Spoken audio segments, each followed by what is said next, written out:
Jon Favreau has been in the news because, of course, The Mandalorian and Grogu is about to come out. He's on a press tour discussing aspects of the movie. Here's from X. I'm going to pull this up, Alan. I think you have it as well to read. I don't know if you can read on my screen. I am on my laptop, obviously.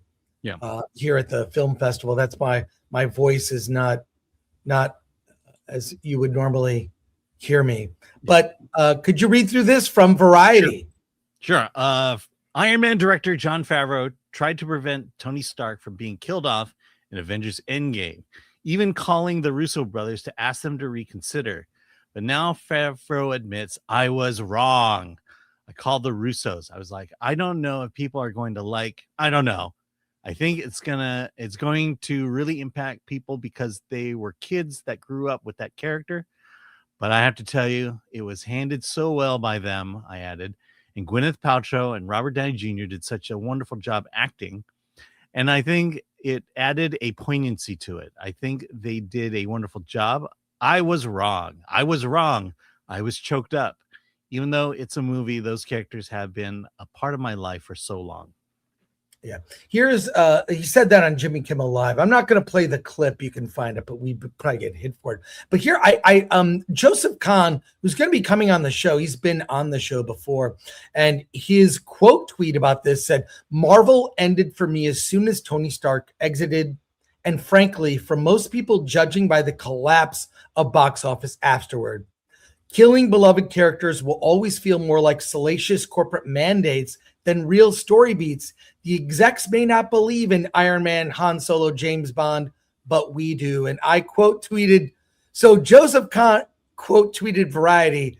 I quote tweeted Joseph Kahn quote tweeting Variety. And I simply said, our heroes used to ride off into the sunset, presumably to have further adventures. Now corporations kill our heroes. Madness. I mean, the fact that the Star Wars sequel trilogy in succession, episode 7, 8, 9, killed off Han Solo, Luke Skywalker, and General Leia, Princess Leia, Commander Leia, whatever.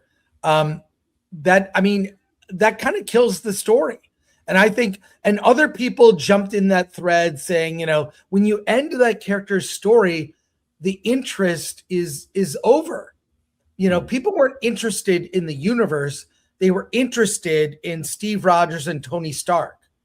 And when those stories sunsetted, as they sometimes say, I think the interest level just completely evaporated. What are your thoughts? My thoughts. So there are two things going on here. The first is it's a franchise. Iron Man's been around for decades.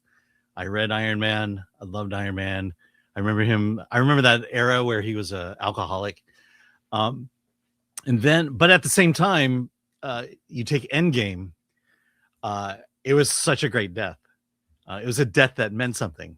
It evoked emotions. There was a woman sitting behind me, sobbing like a baby when he died. It was the, if you were to take that segment of the MCU, those phases, and you just ended it there, that's like the greatest story ever told. But they continued it, and that's the problem. I'm torn because I get it. You don't kill iconic characters, but at the same time, man, that death meant a whole lot. Meant something. It was the rare case in which a death was handled right, and unfortunately, it was Iron Man. So yeah. Well, what they should have done is just not made movies for like 2 years, and then start over or recast the Avengers. It's fine. There have been multiple many reboots of James Bond. You bring back the characters people love. Right now, with Supermans have we had? How many Batmans have we had? Yeah, exactly. James Bond. Like, people love these characters. They somehow took B-level characters and elevated them into characters people care about. They could have continued, but I think Jon Favreau his gut instincts were right. The problem is they continued Mhm. And they continued the Marvel universe without Tony Stark, underestimating how important that character is. Yeah.